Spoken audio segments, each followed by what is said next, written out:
Focus 98% of your energy on generating more revenue and 2% of your energy on how you can keep expenses down.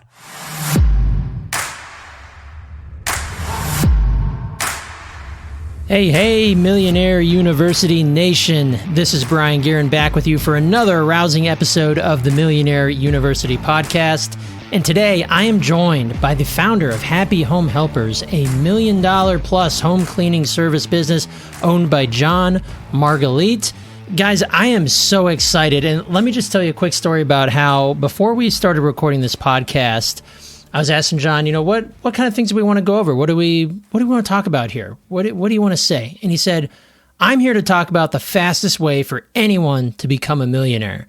And I was just instantly jazzed up because that's what we're here to do, right? We're here to live the life we want to live, run the business we want to run, and find that time and financial freedom that we all desire. And Jon has done it through doing something common, uncommonly well. Cleaning homes, right? Taking out the trash, cleaning up, scrubbing the baseboards, scrubbing the walls, cleaning the showers and the toilets. Things that a lot of people don't really want to do. Things that I don't want to do. My wife yells at me all the time about it. But Jon has made a $1 million, 7-figure business out of this common service. And man, what a story he's going to share with us today about how he got started and how you can do the exact same thing.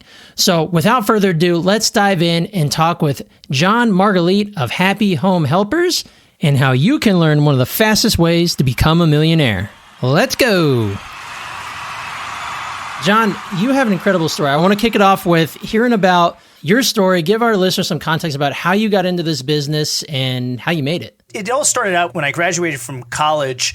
A bunch of guys that were older than me in my fraternity I had kept in touch with. They were driving fancy cars, wearing suits, and it seemed like they were making a lot of money. So I wanted to know what they were doing. I was looking for a job, and they got me a job at this mortgage company they were working at. The reason why I start the story with that is because I learned sales there. And that's the key, I think, to everything. And if you can sell something to somebody that essentially is the most important financial decision in their life, or the highest ticket, their home, and you can get them to trust you with that, you can pretty much get them to trust you with anything.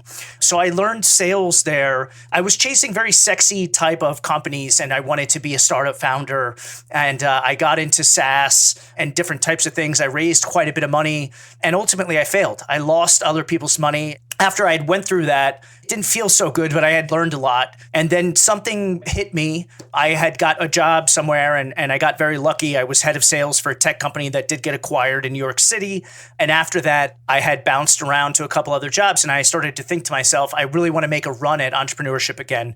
And so what I did was, instead of chasing the sexy type of business, I thought to myself, what can I offer people that the masses need and use all the time? Something very simple that I could start with very little to no money, that wouldn't be a bunch of risk in case it didn't make it. And I landed on house cleaning. I realized that the thought of cleaning toilets and taking out the trash was something that a lot of people didn't want to do and therefore shied away from that opportunity.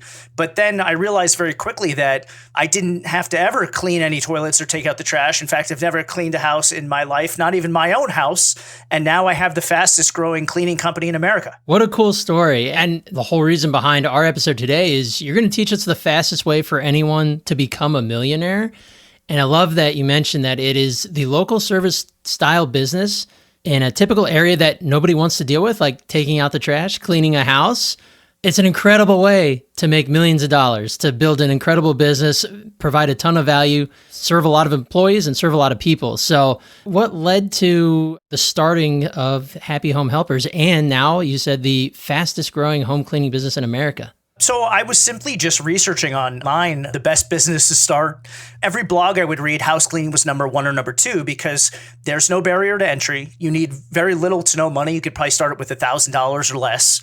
And like I said, a lot of people were shying away from the opportunity. And something that I noticed is that all my competitors, or maybe not all of them, but most of them were typically very hardworking people, and a lot of the time immigrants and amazing, solid people that sometimes had language barriers, couldn't speak English that well. The service part of the work they were amazing at. Like I said, very amazing people, very hardworking, but not skilled in digital marketing.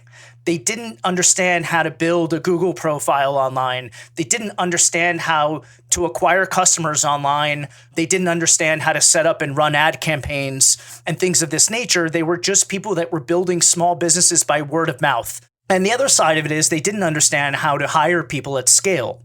So when I came in, I just simply applied everything I had learned in sales and marketing. And I realized quickly that I had this massive advantage over most of my competitors. And because of that, I was able to scale. And the incredible thing about the house cleaning business is that it's recurring revenue. When you clean a house in a week or two, depending on how many people live there, if they have pets, kids, etc., the house typically gets dirty again. Dust comes back. So if you get a client, we retain 7 out of 10 people. So once we clean for them, in a week or two, we're typically back to clean for them again. So the cost to acquire that customer becomes a sunk cost. And then it's just a lot of revenue after that just keeps coming in. And if you think about the math, the average customer pays about $186 for a clean. So if you're doing a couple cleans for them a month, that's almost $400, $360 to $70 a month just from one customer. If you have 20 customers, you're already at $6,000 or $7,000 a month in recurring revenue. And one of the things that's amazing about this business, I found a gold mine. I'm going to let everybody in on this little secret. The best way to make money on Airbnb is not renting or owning a property. It's cleaning Airbnbs. And I'll tell you, they're the easiest to clean because nobody lives there. There's no clutter. The guests come in and out. We clean them in a couple hours. My cost to pay my cleaners is probably $40 or $50, or I'm sorry, $60 to $80, but we take in 200 or more. So the margin is super high. And we do these Airbnb cleans probably 2 to 3 times a week, as opposed to our best, what I call primary residence clients that live in their homes, which we do maybe 1 to 2 times a month. The frequency is much higher, the revenue is much higher, and they're much easier to do. You can get in and out real fast. That is genius. The best way to make money off an Airbnb is not to own one, but to clean them. Yep, exactly. You have no risk. You don't have to take liability on the property. You just come in and clean. And kind of like I mentioned when we started, the funny thing is that I've got about 50 to 60 cleaners on staff. I've never cleaned a house myself. When people think about a house cleaning business, they think about actually mopping the floor or scrubbing the tile in the shower. But the beauty of the business is that you don't have to ever do any of the cleaning yourself. You hire people to do that. I put ads on Indeed. I get incredible response. I pay $20 an hour to the cleaners. So the business actually makes you feel good because you're providing a wage to people that's almost double the national average of the minimum wage. And you're providing a service to people that sometimes are elderly, disabled, injured, or they're just very busy people that don't have time to maintain a clean living environment. And it's very fulfilling. That's so cool. There's so many win-win-wins involved there that you start losing count. Back to the point of the Airbnb part that piqued my interest. So you're based in Las Vegas. There's a lot of Airbnbs in Vegas, right? I imagine you went about marketing towards Airbnb owners. How did you crack that code? Or was it just one of those like John sitting on his couch one day, he's like, Airbnb owners, they need help cleaning? I got a couple of calls from people that owned Airbnbs, and then I started to see the revenue that was coming in at such a high frequency, and the margin on it was higher because, like I said, my cleaners were saying that it was a much easier process to clean a house that nobody lives in rather than a house that people live in with their families, pets, etc. I had a hunch, so I created a landing page on our website that was just dedicated to Airbnb, and I invested a lot in the search engine optimization for that page. And what I realized is that none of my competitors were doing that. None of them had SEO that was really hyper-focused on the Airbnb cleaning. And so within a matter of about 60 to 75 days, I was ranking on the first page of Google for anything that was involving Airbnb cleaning, Airbnb management, all the long tail keywords I could think of that were maybe going to catch that type of traffic. I was creating content for on this landing page, and I was building backlinks for. And soon enough, I just started getting a landslide of leads just pouring in for Airbnb people. And now I've sort of become the Airbnb authority in the market. Even Airbnb owners that don't use our service to clean call me for advice. And the only reason why they don't use our service is because we're expensive. We charge a premium. And sometimes they can get your traditional, I'm only using this phrase because I think it's something that people can identify with, your traditional cleaning person or cleaning lady type of service. And that seems to be a solopreneur or somebody that maybe has a friend or two or a family member that they provide a service with. But the downside of that service from that type of service provider and where we really shine is that that person can get sick. That person might go on vacation. We're open every day of the year. We never get sick because we have 60 cleaners on staff, and we're always available for that last minute booking or checkout or holiday on New Year's, Christmas Day, where that solopreneur just isn't available. So for those types of people, we do get their business once in a while, but we're almost double the price. But I have enough business coming in where it just doesn't even matter, even if we're double the price, because we have such a competitive advantage. That's incredible. You hold yourself out to be available on call, right? Like either day of or next day cleaning. Do you have staff members who are just always kind of waiting for the 911 cleaning call, or how does that work for you? That's a great question. And I want to preface that question with, when you're in the commodity business, cleaning, lawn mowing, whatever it is, it's very important to immediately differentiate yourself. And in a commodity business, that's the toughest thing to do.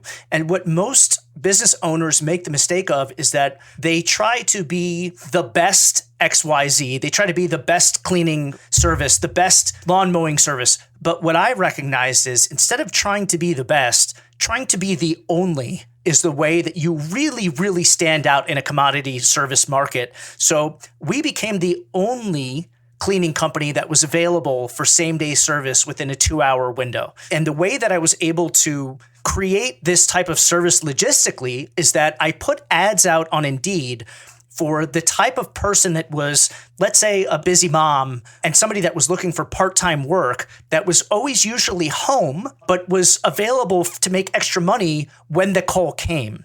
And so now I've got a pool of about 30 of these types of people. And when the same day call comes in, because it comes in often, we're the only service that advertises for this. So every day we get a bunch of calls for this because you can't get it anywhere else. We became the only service that provided same day.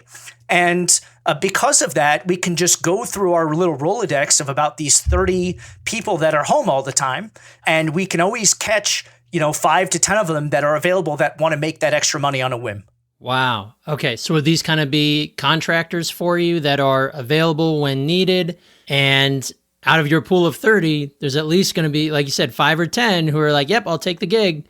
And you can deploy them right away. That's correct. That's exactly how it works. And then we've got about 50 cleaners that are full-time employees. And then we've got about 25 to 30 part-time contractors, as you just alluded to, that are available to go. And some of our full-time people are available to go on a whim as well, because the schedule is a very volatile thing. We're at the whim of our customers' requests. So if they call to book right away, cancel, reschedule, some of our cleaners get a schedule in the morning and then it changes midday because somebody cancels or reschedules, but then we just reroute them to the person who's called in for same-day service.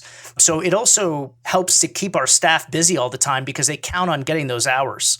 Right. So I have so many questions. I know I could take this in a lot of different directions, but you said you're the fastest home cleaning service in America. How many cities are you in currently? We're just in one city. We're just in Las Vegas. I've got offers from investors to franchise and scale nationwide. I believe that in order to be successful, you need a hyper-local operator. One of the things that I've managed to do in the last 6 months is hire a GM. And he's a guy that is a really hard-working, opportunity-seeking individual that works 6 days a week. And he's essentially running the business for me on the front end. So he does all the quality control. If somebody calls out or their car breaks down, he can actually go clean himself. He's a terrific cleaner. And so now I'm really only working the business about an hour a day, which is crazy. And on the back end of the business, which is the sales and customer service, I've actually found an incredible resource. I used a website called overpass.com. The way that the platform works is that they connect you with workers that are outside of the country that you can typically hire for a much lower wage. And all of these people are college educated. They have little to no accents. So because we utilize a voice over IP phone system, we can route these calls to anybody in the world. And the callers that call in from the local market have no idea where they're based. And so I've got a team of 6 people on the island of St. Lucia, which I actually never knew existed before I found them on Overpass. My wife and I had our honeymoon on St. Lucia. Oh, wow. There you go. Yeah, I heard it's a gorgeous island. Oh, it's amazing. My wife jokes around and says there's something in the water there, because I could tell you these girls that are in St. Lucia that answer the phones, they are incredibly talented. They're incredibly smart. They're highly educated, and they convert these calls at a very high rate. We're generating about $6,000 to $7,000 a day in revenue just cleaning houses. If you do the math, it's already a multi-million-dollar business, and we've only been in business for 2 years. Wow. These gals that are in St. Lucia, are they running sales or are they running customer service? Both. Even better. The same way that an immigrant comes to the U.S. that's very hardworking, they value the opportunity to succeed in another country that will give them a better quality of life. The people in St. Lucia, I feel the same type of work ethic from. When they receive this type of opportunity, the level of hard work and the commitment to learning is so much more dedicated. And I think that's why the results are so much better. That's so cool. And now you're supporting people across the Caribbean, right? Like in a totally different country, you're making a huge difference in their lives, providing them an incredible job to be able to make a difference at a company and for people who need their homes cleaned. Exactly. And they keep recruiting more of their friends, which is great. I'll be honest, a very good wage on the island is about $7 an hour. And if they're telling all their friends about it and all their friends want to work at Happy Home Helpers, then $7 to $8 an hour seems to be a wage that makes people very happy.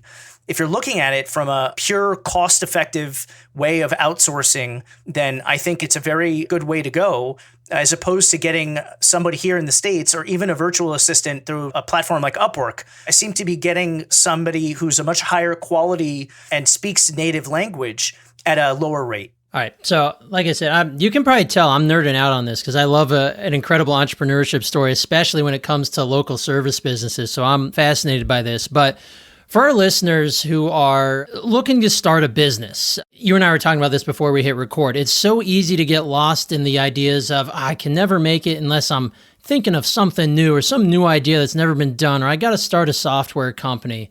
No, the riches are in local service if you do it right. What's your advice for going about and starting a business? Like, what did you need to start Happy Home Helpers? What was it, those basic things that you really needed to take this to market and get it off the ground? Number one, everything you do in your business, from the onset of thinking about the business to actually implementing everything day one, has to center around the one thing that makes your business survive and thrive, and that's cash. Everything you do, every goal you have, you should back into it with, how do I make and bring in more cash? I'll tell you one thing. Nobody ever went out of business because they had an expense problem. You only see failure because you have a revenue problem. Focus 98% of your energy on generating more revenue and 2% of your energy on how you can keep expenses down. Because you can only keep expenses down to a certain point. You can only get them so low. But revenue, you can infinitely grow. And that's where all your attention should be. So that's number one. You have to have that money mindset. Number two, never fear how many competitors are in the market. We live in a world of amazing abundance. If you provide an awesome service, you will have plenty of customers. There's a zillion homes and apartments in every city. 8 out of 10, 80% of people who have a roof over their heads use a house cleaner. 80%. That's in 2024. By 2025, it's expected to increase to 8.5, and it's a 40 some odd billion dollar industry. So don't be afraid of competition in a local market. There's always enough customers if you're good at what you do.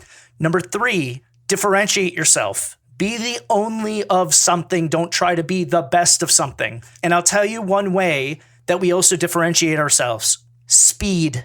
Speed is the most effective way to build trust and rapport and gain confidence in a prospect. When the phone rings, we have to answer by the second ring. When somebody messages us by chat or email, we have to reply within 1 minute. Nothing establishes rapport and trust better than quick, fast communication. Even when someone's upset, if there's a problem, handle it swiftly. Because I'll tell you what, even if something went wrong, Your prospect or customer is going to look at the way that you handle it and how quickly and attentively you are to resolving and rectifying something. It's all about speed. That's the key. So then go into your market and analyze it. What are people using a lot? I'll tell you what, home organizing is a big one. Cleaning, landscaping, roofing, and maybe you have to have more expertise for some of these and you need a license for some of these. So I would stay away from the ones that, like HVAC business can be awesome. People make a fortune in that business, but you need a contractor's license. I stay away from that. Home organizing, home cleaning, you can go online, you can find a ton of people that already know what they're doing on Indeed. You can pay them a really fair wage and they'll go in and do a fantastic job for you. So I would do that. And then if you understand digital marketing, you could also hire someone on Upwork or Fiverr to do a report and analyze the local market and see how hard it is to rank for some of these long tail keywords like #1 maid service near me or things like that. And that'll give you an indication of how competitive the market is. But again, I would hold that very low on your decision-making totem pole. Even if it looks and appears to be competitive, I'm in one of the most competitive markets in the world. It didn't stop me. It didn't hinder our growth process. In fact, I think it sort of lit a fire under my ass to even try harder. Those are fantastic because I believe that those three things, the money mindset and the business thing surviving on cash, like you're right. If you don't have cash, you don't have a business. That's pretty simple. But the big one that stuck out for me is the differentiating yourself, being the only in your business, and that speed is key. Because I can tell you, just as a civilian or as a homeowner, I appreciate the companies that answer. Literally, right before our call here, I was on the phone with our HVAC company. We get a tune-up each spring and fall. And I was on hold for probably 4 or 5 minutes. I was like, I can get this. I'll knock this out, get it off the checklist before I get on the call with Jon. And before long, it was an 8 or 9 minute call. And we did get it booked. We got it taken care of. But it was just one of those things where it's like, if I could get someone right away, just say, hey, okay, March 6th, we're open. Let's go. Sign me up. Okay, I'll see you then. And be done with it. Because as a business owner, that's what I need to do. I need things done quickly. And that's what I try to do, like with my clients, is be done quickly. And everybody appreciates that. And you're right. Nothing can build trust quicker right off the rip from even a cold call to handling their problem with speed. It's funny you mentioned that. I would say half of my competitors don't even answer the phone. It's just voicemail. I couldn't even believe it. When I sort of secret shop and I call some of the competitors to find out how they answer the phone, what they do. So if you just answer the phone, you're already way ahead of your competition, which is unbelievable. And then you mentioned being on hold. We actually have a rule. We're not allowed to put people on hold. We just don't do that. And there's another rule that we have when somebody calls. We never say the N-word. We're not allowed to. We never say no. Never. When somebody asks a yes or no question, there's only one answer. Even if we don't do it, it's yes. I remember Tony Hsieh, the founder of Zappos, who sold to, I believe it was Amazon for $100 million or more. I read his book and he told the story about how somebody called up and he was listening to a call recording for quality control. And somebody asked the Zappos rep for something and the rep said, oh, we don't do that. I'm really sorry. And the guy hung up and the call was over. Tony Hsieh looked at that as a missed opportunity, even though they couldn't help the person. And so he called a team meeting and he literally said, remember, Zappos was a company that was selling shoes. It said, if somebody calls up and says, I want a pepperoni pizza, you say, hey, no problem. Where do you live? And then you Google the best pizza company in the area and you order a pizza for them. That's what you do. You don't say no. You do what the person wants. And Tillman Fertitta's book, he's the best restaurateur in the world. He talks about how if somebody orders eggs after breakfast and they're not on the menu anymore, you go in the back and you fry up a couple of eggs. You don't tell them, no, it's not on the menu. So whenever somebody calls, no matter what, we always just say yes. And it works incredibly well. It's a very easy rule to follow. It separates you from your competition. And this is probably the most valuable thing I can drop here on the podcast today. When people call, they think that they want a quote for cleaning service or whatever service you're providing, but that's not actually why they're calling. They're calling because they have a problem they're trying to solve. So instead of creating a call where you're spitting out quotes, I've changed it. What we do and what the team does in St. Lucia is we conduct a proper discovery call. We don't just give quotes. And the reason why we do that is because we're trying to uncover the problem or the pain point of why this person has called us. And so let me give you a really good example. If somebody calls because they need a move out clean, we ask them, are you renting this property or do you own it and you're trying to prep it to sell it? And so most of the time people are renting And they will say, yes, we're renting. Why do you ask that question? And then our response to that is, well, because if you need a move out clean, chances are you're calling because you want to get your security deposit back. Is that correct? And then all of a sudden they say yes. Now, the more times you can get someone to say yes from your series of questioning, the more likely they are to say yes when you ask them to take out their credit card to make payment. I call it the yes game. Okay, so now we have a whole script that's devised to get people to answer questions which we know they're going to say yes to. And the series of questioning then continues to set us up as a company that is specializing in getting someone's security deposit back, even though we're going to give them the same move out clean as the next company they can call to get a quote from.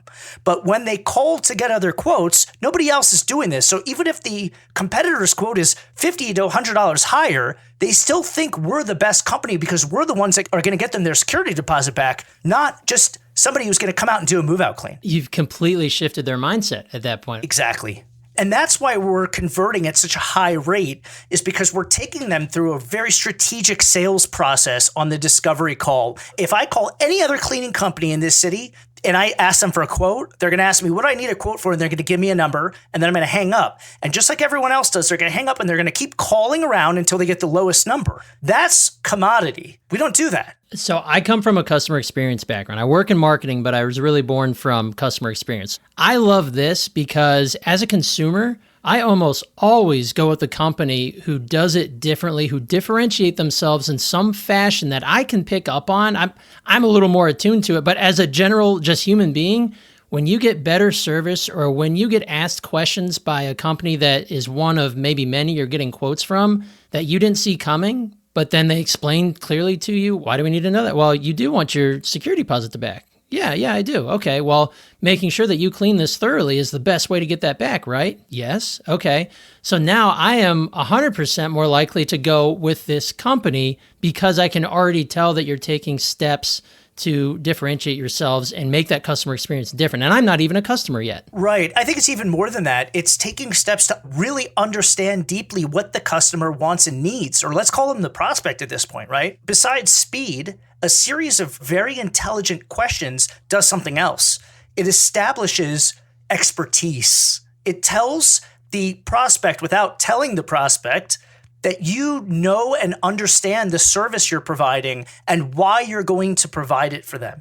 And that's much different than just giving a quote. All you have to do is ask the right questions, listen to what they need and want, and then provide or offer up that solution to them. And if you don't have that solution, tell them you don't have it and try to point them in the right direction where they can get it.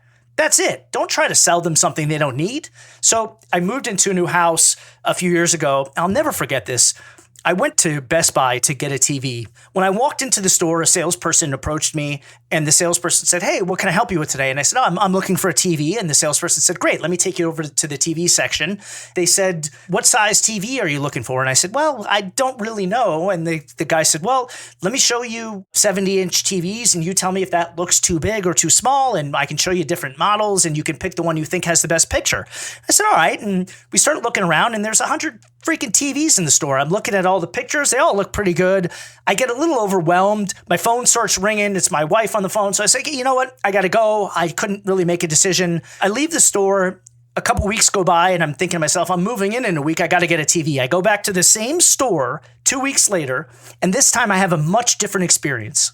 A woman walks up to me. She was freaking brilliant. And she said, "What can I help you with?" I said, "I'm trying to find a TV." And she said, "Great. What room are you placing the TV in?" I said, "It's for the living room." And she said, "Okay, how far back are you sitting from the TV?" I said, "About 14 to 15 feet. She said, "Okay, great. What type of programming do you like to watch? Do you watch movies? Are you a sports guy?" I said, "I love sports." She said, "Okay, great. One more question. Do you have a wood floor, a tile floor, a carpet?" And I was like, "Why the hell do you need to know what kind of flooring I have?" And she said, "Well, if you have a hard floor, I need to recommend a TV that has a really great internal speaker or get you a sound bar or speakers because the acoustics are going to echo. But if you have carpet, it's going to dampen the sound and the internal speaker in the TV will be just fine." And I'm like, this person really knows what they're doing.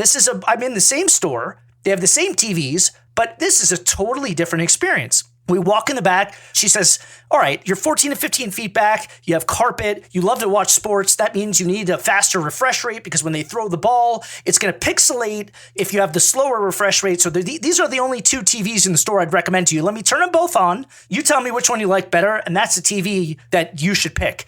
It took 5 minutes. I spent $3,000 on the TV and I walked out and I felt great about the TV I bought. I had no buyer's remorse and I had a terrific experience. Why? She asked the right question. She did a proper discovery, and then she just offered up the solution based on my wants and needs. I didn't feel like she was pushy. I didn't feel like she tried to sell me anything. And you know what? I love the TV. She was awesome. A confused buyer is not a buyer.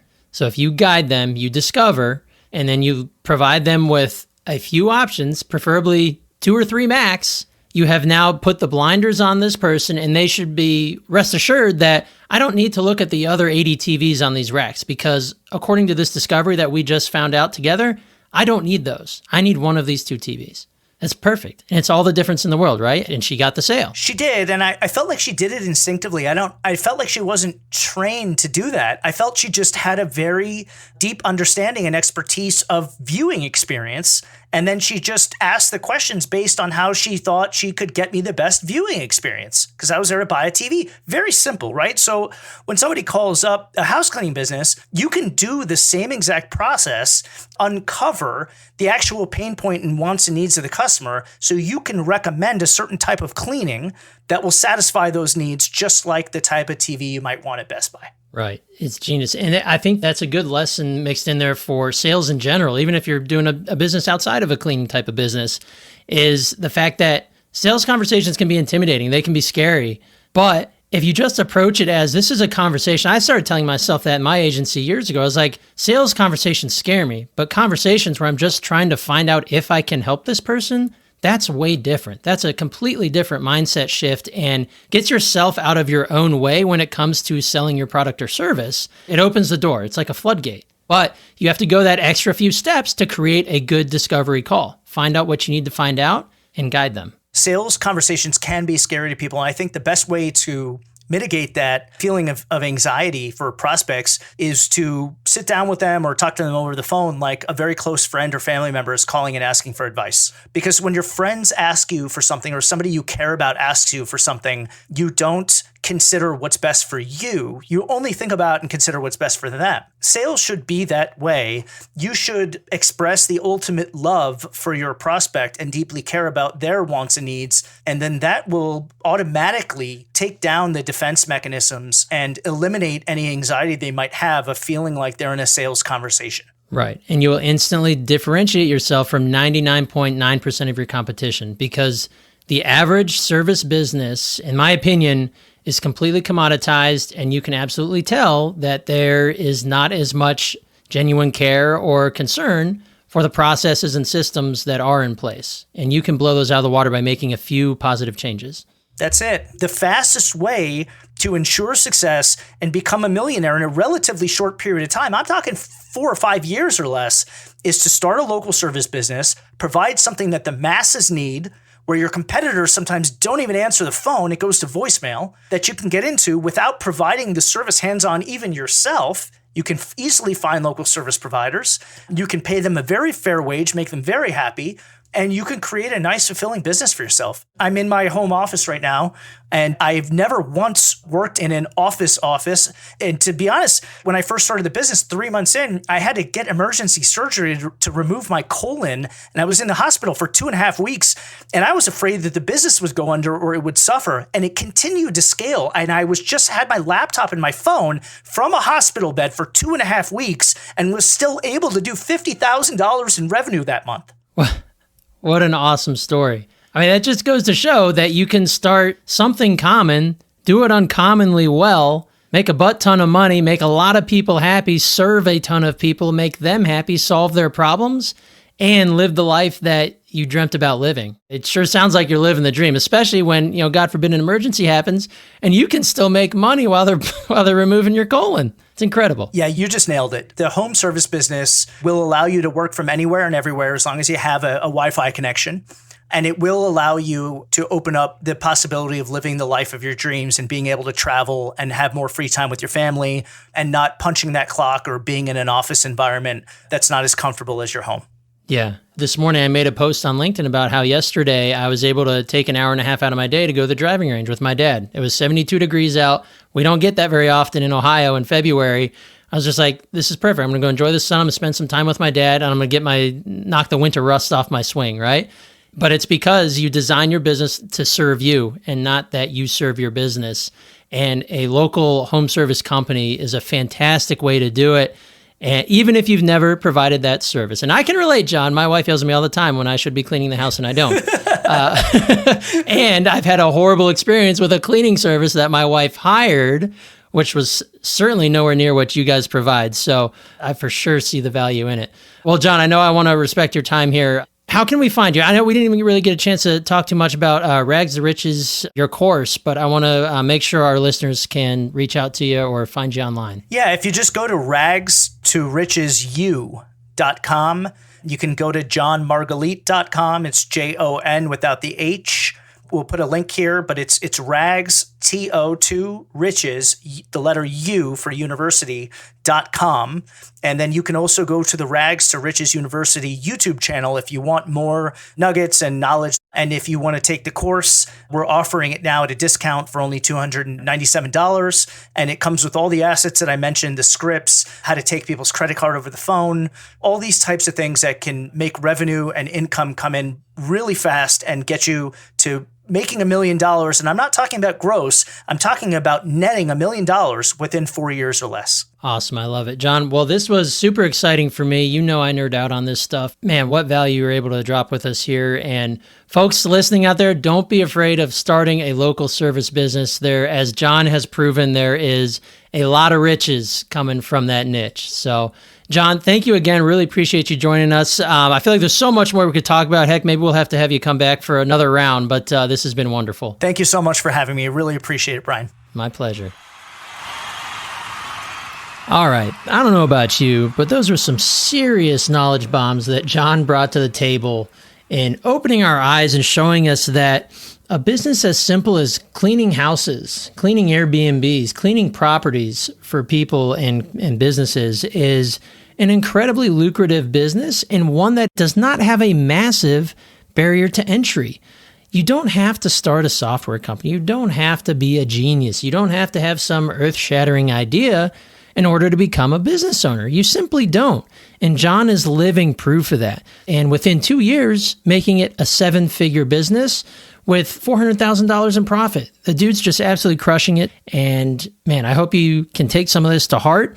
And maybe this inspires you to open a local service business, get your hands a little bit dirty, or even in the case of John, he didn't even have to go cleaning. He just hired the right people to do it, and he runs a stellar business to get the job done. So, folks, thank you all for joining us for another awesome episode of the Millionaire University podcast. As always, if you're out on LinkedIn, give us a shout at Millionaire University. We want to hear from you. We want to grow our following on LinkedIn to reach more people. And if you're feeling generous, if you wouldn't mind throwing a little 5-star review our way in Apple Podcasts, maybe Spotify, wherever you take your podcasts in, whatever broadcast channel you use, we'd really appreciate a review if you love what we're doing. And don't be afraid to reach out to us. Hit us up, support at Millionaire University. We want to hear from you. If there's something that you want to learn, questions you have about starting and growing your business, we are here to help. We believe that you have the skills, the knowledge, and the ability to get it done, and we want to help you along the way. So we'll see you on the next episode of the Millionaire University podcast. Thanks for joining us.